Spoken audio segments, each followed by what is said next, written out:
ababazi athi thanks God.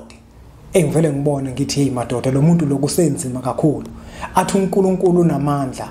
Uthola lo muntu lo yithonga kalithinti nakancane. Uyazi bafethu khona isiminye singeke sasibalekela. Khona isiminye nje bafethu singeke sasibalekela. Izinto ezinhle umuntu nomuntu anazo uziphiwa yithongo lakhe. Umkhulu womkhulu ukudalile lokho ukuthi kwenzeke.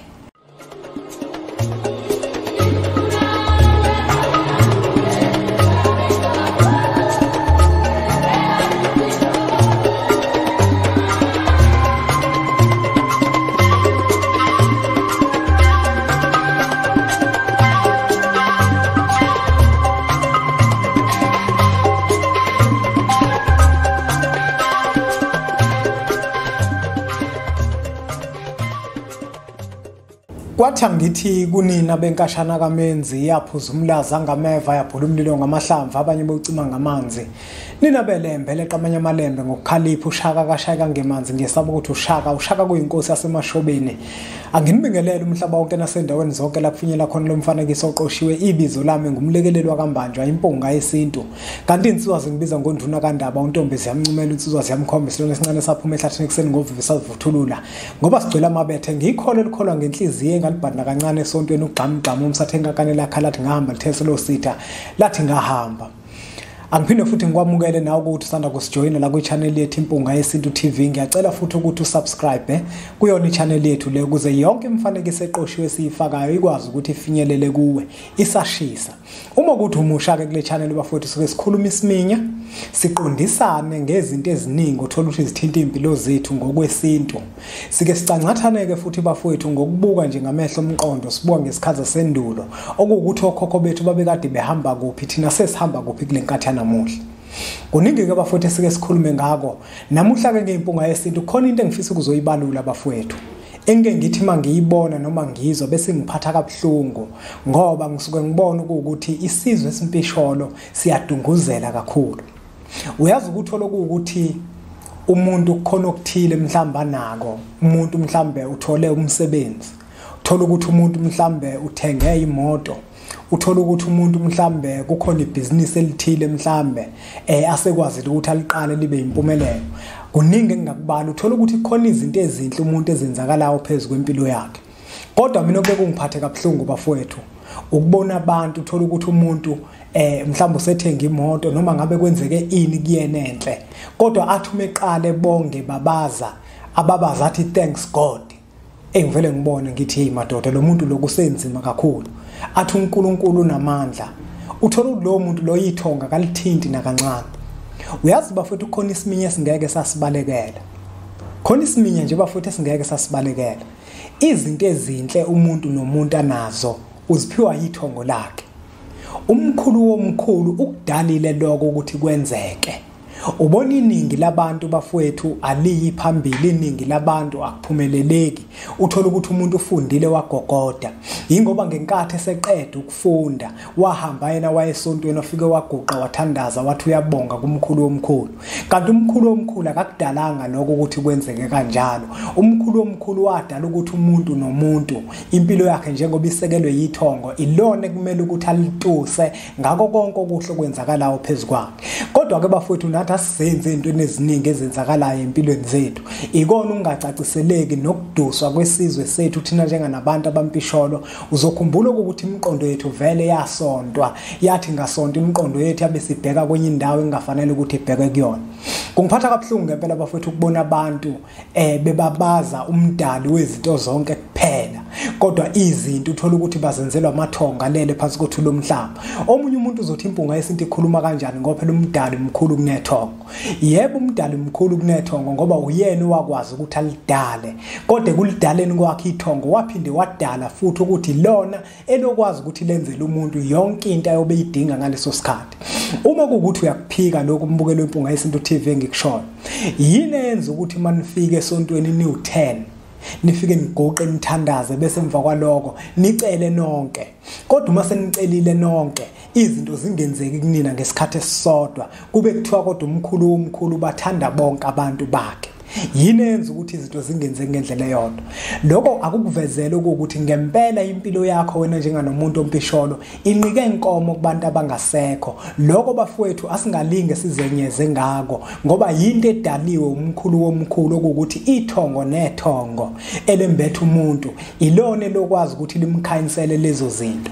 Ngoba bafowethu noma ungaguqa uthandaze wenze konke esontweni uyikhiphe imali unikele kodwa ithongo lakho uma ukuthi liyafuna ukukuvalela ngenhloso ukuthi liyakubona ukuthi awunakile ayikho into eyokwenzeka phezulu kwempilo yakho.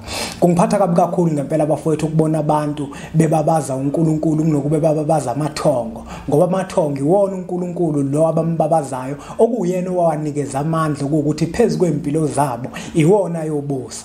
Mawubuka nje enkathini namuhla uthola ukuthi umuntu uyasonta kakhulu uyazimisela ekseni njalo uyahamba esontweni emasonto onke ntambama futhi uyahamba ekosonta ekseni avuka athandaze nasebusuku avuka athandaze kodwa impilo yakhe ime ngqi kungenzeki lutho. Yini yenza ukuthi impilo ime ngqi kodwa wena uyathandaza zonke insuku? Ingoba wena ukhohle ukhiye ukuthi ukhiye wakho kuphi la ukhona. Ukhohliwe ukuthi umdali utheme kudala wena wabe sekunikeza siphi isisekelo. Umdali ukunikeza isisekelo sethongo ekuyilona ithongo elogada impilo yakho ekuyilona ithongo elakugada ngenkathi usavundlile okhalweni lika mama wakho. Ngenkathi usavundlile okhalweni lika mama wakho ithongo njengaleli kugadile labe selitshelwa konke lanikezwa wonke amandla lenikwa uyena umkhulu womkhulu. Awukwazi ke wena ukuthi ungavela usuke weqa ithongo bese uthi wena uyahamba uya kumkhulu womkhulu. Izinto zakho lapho zohamba kanzima kakhulu. Zohamba kanzima kakhulu mfowethu nawe dadewethu into zakho uma ukuthi wena ngeke ukukholele kubantu abalele ngoba abantu abalele konke abakwenzayo phezulu kwempilo zethu bakwenza ngentando kaMdali uyena obanikile amandla. Uma wena emsebenzini usebenza unikeza iposition yokuthi ube yimanager umphathi lapho osuke kuphethe wena uyena osuke kunikezile amandla ukuthi bayimanager.